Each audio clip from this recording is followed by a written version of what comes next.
મારા વાલા પ્રિયો, ઈસુ ખ્રિસ્તના નામમાં હું તમને પ્રેમાળ શુભેચ્છા પાઠવું છું. તમે સ્વસ્થ છો ને? તમારે હંમેશા ખુશ રહેવું જોઈએ. શું પ્રભુએ તમને વચન આપ્યું નથી કે તે તમને આશીર્વાદ આપશે?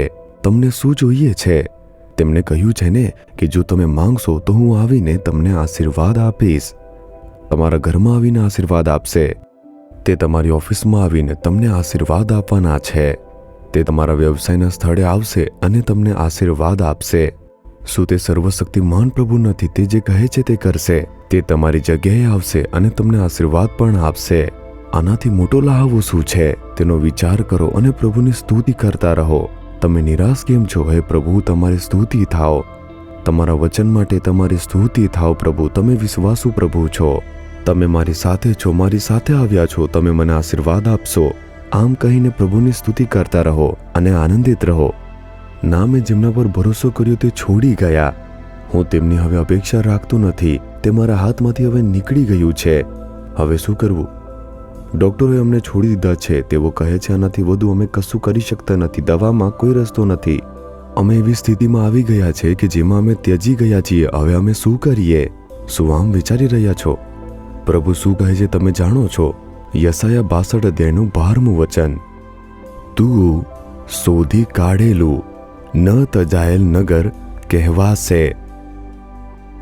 તમે પ્રભુ દ્વારા માંગવામાં આવ્યા છો. આ વિશાળ વિશ્વમાં લાખો લોકો વચ્ચે પ્રભુએ તમને શોધી કાઢ્યા છે અને તમને તેમના પુત્ર અને પુત્ર તરીકે બોલાવ્યા છે. આશ્ચર્યજનક છે ને?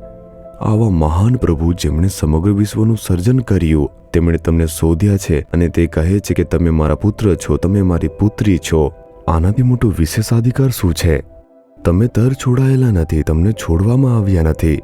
પ્રભુનું વચન આવી રીતે કહે છે, લોકોએ તમને છોડી દીધા હશે, સંજોગોએ તમને છોડી દીધા હશે. પ્રભુ કહે છે કે શું મેં તમને છોડી દીધા છે? હું તમારા માટે તે કરી શકતો નથી. હું તમને આગળ લઈ જઈ શકતો નથી. હું તમને આશીર્વાદ આપી શકતો નથી. આ બધું મારી પાસે છે. શું પ્રભુએ આવું કહ્યું છે? તેમણે કહ્યું નથી, ખરું ને? તે એક પ્રભુ છે જે છોડશે નહીં. તો કેવી રીતે કહી શકો છો કે તમને છોડી દીધા છે? જાણો કે પ્રભુ એક પ્રભુ છે જે તમને ક્યારેય પણ છોડવાના નથી. 1974માં પ્રભુએ મને તેમની સેવા માટે બોલાવ્યો. 50 વર્ષ થઈ ગયા છે. મેં કહ્યું કે પ્રભુ, જો હું તમારો હાથ પકડી રાખું, હું કેટલીક દુનિયાવી બાબતો માટે તેને છોડી શકું છું, પરંતુ જો તમે મારો હાથ પકડીને દોરશો, હું આવીશ. પ્રભુએ કહ્યું, ઠીક છે, જેમ તું એ કહ્યું તેમ હું તારો જમણો હાથ પકડીને દોરી જઈશ. મેં મારો હાથ એમના હાથમાં આપ્યો અને તેમણે મારો હાથ પકડ્યો. એ મારો પ્રભુ સાથેનો કરાર છે. હું અંત સુધી ઊભો રહી શકતો નથી. હું મારી જાત પર વિશ્વાસ રાખીને જીવી શકતો નથી. મને વિશ્વાસ નથી. સંજોગો મને બદલી નાખશે. જો તમે મારો હાથ પકડીને દોરશો તો હું આવીશ. પછી પ્રભુએ કહ્યું કે ઠીક છે, તું આવ. તું કહ્યું તેમ તારો હાથ પકડીને ચલાવીશ. તેમણે મને આ 50 વર્ષથી છોડ્યા નથી. ઘણા બધા સંઘર્ષો આવ્યા છે, ઘણી નિંદાઓ આવી છે, ઘણા બધા સમસ્યાઓ આવી છે, કસોટીઓ આવી છે, ઘણી મુશ્કેલીઓ આવી છે, પરંતુ તેમણે મને છોડ્યું નથી. શું તેમણે મારો હાથ પકડીને આજ સુધી મને દોર્યા નથી?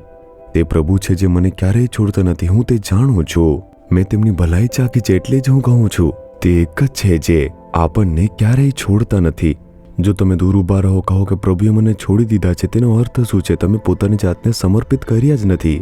તેથી તમે પોતાને અને તમારા પરિવારને પ્રભુને સમર્પિત કરો કે હે પ્રભુ, આ તમારો પરિવાર છે. હું તમારો છું. તમે મને શોધ્યો છે પ્રભુ. તમે મારા માટે ક્રૂસ પર મૃત્યુ પામ્યા. તમારું લોહી વેવડાવ્યું છે. મારા પાપોને માફ કરો. તમે મારી સાથે રહો પ્રભુ. મારા કુટુંબના પાપો અને ઉલ્લંઘનોને તમે માફ કરો પ્રભુ.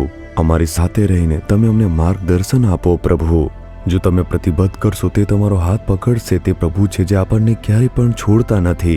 તમે લોકો દૂર ઊભા રહીને તમે ઈશુને પ્રતિબદ્ધ કર્યા વિના તમે જો આવી રીતે કહેશો કે પ્રભુએ મને છોડી દીધો છે, તે કેવી રીતે શક્ય છે? તેથી તમે લોકો શું પ્રભુને સમર્પિત કરશો? હે પ્રભુ, હું વિશ્વાસ કરું છું તમે એવા પ્રભુ છો જે ક્યારેય તજી દેતા નથી. હું મારું જીવન અને મારું કુટુંબ તમારા હાથમાં સોંપું છું પ્રભુ. તમે અમને દોરીને ચલાવો પ્રભુ. હું વિશ્વાસ કરું છું તમે અંત સુધી મને દોરી જશો અને તજી દેશો નહીં. ઈશુના નામમાં આમેન, આમેન.